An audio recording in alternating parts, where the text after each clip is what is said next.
The Trojan War is one of the most famous conflicts in human history, but it resides somewhere within the space between fact and fiction. The myth is just as much a part of the tale as the actual history. So keep watching as we dive deep into the truth behind the Trojan War.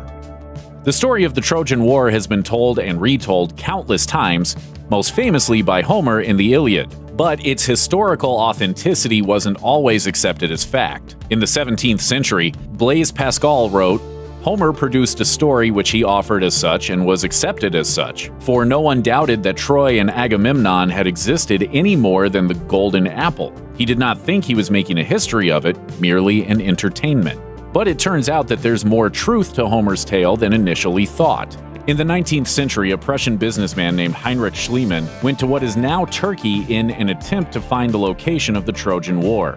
In his excavations, he found numerous archaeological treasures that corresponded to the correct location, if not necessarily the correct time period, of Troy. Modern archaeologists later confirmed that these findings correlated with the existence of a city as well as its destruction. So, despite Homer's embellishments, he knew his history. In Greek mythology, the Trojan War essentially begins with a botched beauty contest. All the Greek gods were attending a wedding, except for Eris, who hadn't been invited. But she still showed up, and when she was turned away, she threw into the crowd of goddesses a golden apple that was addressed to the fairest. Hera, Aphrodite, and Athena all wanted the apple. But when they asked Zeus to mediate, he instead delegated the task to Paris of Troy and told the messenger god Hermes to take the goddesses to him. Hera promised Paris untold wealth and power, Athena promised him untold knowledge, and Aphrodite promised marriage to the most beautiful mortal woman, Helen of Sparta.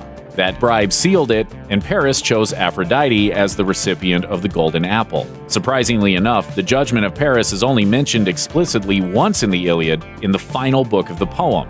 The first 9 years of the Trojan War were a constant siege against Troy, but the city walls kept the Achaeans at bay. Few sources talk specifically about the first 9 years, preferring instead to focus on the climactic events of the 10th and final year. But during this time, the Trojans defended themselves while the Achaeans sacked the neighboring cities. Among the cities that were sacked were Thebes, where Agamemnon captured a woman named Chryseis, and Lyrnessus, where Achilles captured a woman named Briseis. Agamemnon wanted to keep Chryseis as a prize, but her father, a priest of Apollo, offered Agamemnon a ransom for his daughter. After Agamemnon denied his request, his father prayed to Apollo, who swiftly sent a plague that decimated the Achaean army.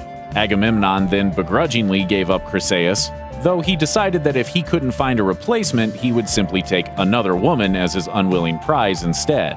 Greatly irritated by Agamemnon's threat, Achilles accused Agamemnon of being shameless. Agamemnon responded in turn by taking Briseis to teach him a lesson in authority and power. This act infuriated Achilles so much that he decided to withdraw himself and his troops entirely from battle. Give me cause and I'll give you war. Can you? Despite this, Achilles was worried that the Achaeans might actually lose against the Trojans. So, when his friend Patroclus asked if he could borrow his armor, Achilles agreed.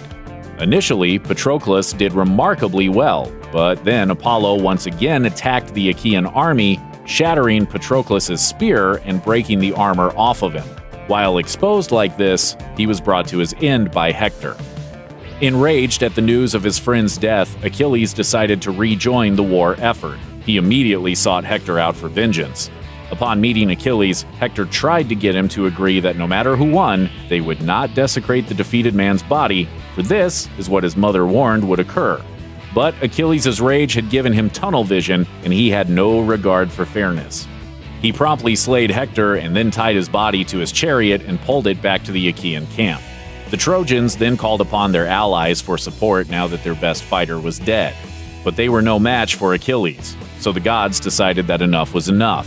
At Aphrodite's behest, Apollo guided an arrow shot by Paris directly into Achilles' heel, the only vulnerable part of his body. Aphrodite held a special place for Paris in her heart, and having given him the most beautiful woman in the world, she now gave him the gift of killing the greatest Greek warrior. But Aphrodite decided that also she no longer owed anything to him. So when he went to Helen that night, Aphrodite's spell over her had come to an end, and she no longer felt any desire for him. In the final phase of the war, Odysseus came up with the famous plan of the Trojan horse. The Achaeans made it seem as though they were leaving and sailing off as they left a giant wooden horse behind. But in fact, they hid themselves within the horse and waited for the curious Trojans to bring it into the city walls.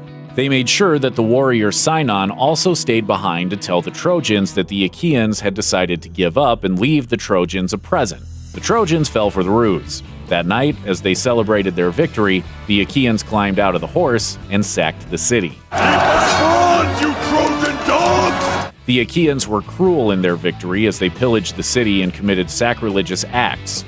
Out of all the Trojan heroes, only Aeneas was able to escape while everyone else was killed or enslaved. In response to the Achaeans' horrendous behavior, the gods sent down storms as punishment to destroy their ships. Those who were able to return faced a perilous path ahead, like Odysseus, whose 20-year journey home is famously narrated in Homer's Odyssey. Check out one of our newest videos right here. Plus, even more grunge videos about your favorite stuff are coming soon. Subscribe to our YouTube channel and hit the bell so you don't miss a single one.